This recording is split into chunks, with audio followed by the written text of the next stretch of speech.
this is a powerful story. It's about resistance, resilience, and this really deep connection between food and who you are. And it all kicks off on a dark winter night on the banks of a river with just one single act of defiance.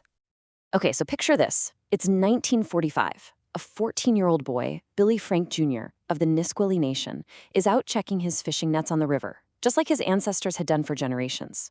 Suddenly, a voice shouts, "You're under arrest." His response? Simple and to the point. But that didn't matter. He was hauled off to a holding cell anyway.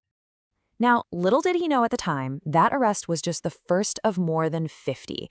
It was like one of the first shots fired in this decades-long struggle that came to be known as the Fish Wars. And, to really get why a teenager just fishing for his family could light such a fuse, we have to understand what was really at stake here. Right, because this whole conflict, it was never just about the fish. You see, for Native peoples, what you eat, well, it defines who you are. So this was a fight for the right to even exist. A fight for something called food sovereignty. So what is food sovereignty? Well, at its core, it's about self-governance. It's this fundamental right of Native nations to use and protect the foods that have been, the absolute bedrock of their communities and their cultures for millennia. It's not just food. It's a connection to the land, to tradition, to identity itself. And this is where you see this fundamental clash of worldviews. On one hand, before colonization, you have this native philosophy that saw food as a gift, something to be honored, a relationship of stewardship. But then, the colonial mindset that arrived, totally different. It saw the land and everything on it as a commodity, something to be extracted for profit. And that difference, right there, that's really the heart of this entire conflict. And that pre-colonial relationship, it led to these incredibly sophisticated and, frankly, sustainable food systems. I mean, you've got the three sisters, corn, beans, and squash, all growing together, literally like family, protecting each other. The calendar itself was marked by food, like the strawberry moon in June for the Algonquin. And the ingenuity was just amazing, like the methods people developed to turn these super bitter acorns into a staple food source. This was this deep, seasonal knowledge tied completely to a place. So the big question is, how did this profound connection get so violently broken? And the thing is, it wasn't an accident. It was a deliberate, systematic process of disconnection from the land and from the food it provided. I mean, it all starts with this one staggering number, 99%.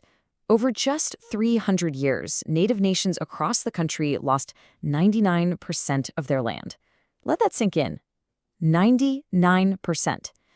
This physically cut them off from the very places where they had hunted and fished and gathered and grown food for longer than anyone can even remember. And this separation, it was totally deliberate and targeted. Just look at the buffalo. For the Great Sioux, who actually called themselves the Buffalo Nation, the buffalo was, well, it was everything. It was food, it was shelter, it was a central part of their creation story. But then, as railroads expanded west, they made mass slaughter possible. So in just a few decades, you see a population of 30 million just plummet to fewer than 100 in the wild. And look, this wasn't just some unfortunate byproduct of expansion. No, it was a strategy. The U.S. government knew full well that without the buffalo, the Plains nations would starve. And that would make them more willing to sign treaties and give up their land. I mean, this quote right here just lays the brutal logic bare. The destruction of a food source was literally a tool of conquest. And at the exact same time, there was another assault happening, the federal boarding schools. These schools forcibly separated children from their families, their languages, their entire way of life. And that included separating them from their foods. Students were fed these low-quality government rations and were actually punished for eating anything they might have grown themselves. It was a way of systematically erasing generations of cultural knowledge about food. Which, brings us right back to where we started, to the banks of the Nisqually River, to Billy Frank Jr. and the Salmon people of the Pacific Northwest. This was their fight against that exact same systemic separation. Okay, so back in the 1850s, the Nisqually and other nations, they signed these treaties ceding millions of acres of land. But, and this is a huge but, they signed on one crucial condition, that they would always keep the right to fish in their traditional places. Fast forward to the mid-20th century, and decades of logging, mining, and commercial overfishing had caused salmon populations to just collapse. And what did the state of Washington do? They decided to just ignore those federal treaties. And the injustice of it all was just so stark. I mean, you had these large offshore commercial boats catching the vast majority of the salmon, like 95%. And yet, state law enforcement focused all their efforts on the riverbanks, targeting native fishers who were taking less than 5% of the catch. It was such a clear and obvious double standard.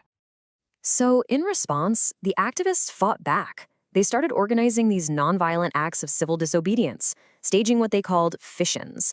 They would intentionally break these discriminatory state laws, all to assert their federally guaranteed treaty rights. Now, they faced violence, they faced sabotage, but their actions started getting nationwide attention. They even drew support from big names like Marlon Brando. And right at the center of all of it was Billy Frank Jr. He never saw himself as a politician or some policy expert. No, his role was on the front lines, bearing witness through direct action. His dedication was just absolute. He was, in his own really powerful words, a getting arrested guy.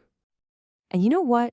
After years of struggle, all those arrests, and all that harassment, they won. In 1974, the Bolt decision became this landmark victory. A federal judge upheld the treaties, ruling that Native nations weren't just allowed to fish, they were entitled to half of the entire harvestable catch. It was just a stunning affirmation of their sovereign rights. Now, that victory was absolutely monumental. But the broader story of resilience and the revival of food sovereignty, well, that continues today in communities all across the country, and often in some pretty complex and surprising ways. Okay, let's take fry bread, for example. Its history is, well, it's deeply complicated. It was literally born of tragedy back in the 1860s, when the Navajo were forcibly relocated and given these government rations of flour, sugar, and lard, all because they could no longer grow their traditional corn, beans, and squash. So on one hand, today, it's linked to health issues, and it's a reminder of that trauma. But on the other hand, it's also become this incredibly powerful symbol of resilience and community, of, making something out of nothing, just to survive and feed everyone. And that same spirit of resilience, you see it everywhere in the modern food sovereignty movement. You've got nations like the Cherokee sharing heirloom seed packets to encourage people to grow their ancestral crops. You have community projects teaching members how to prepare traditional foods.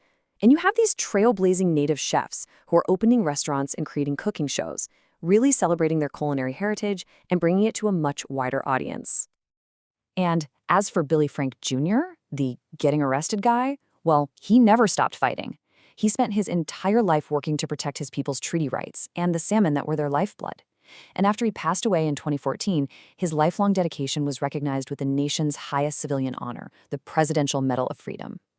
Which really just leaves us with this final thought. When we protect a people's food, what else are we protecting? Because from the buffalo on the plains to the salmon in the rivers, this has always, always been about more than just what's for dinner. It's a fight for culture, for health, for self-determination, and for the future. It's a fight to protect a way of life itself.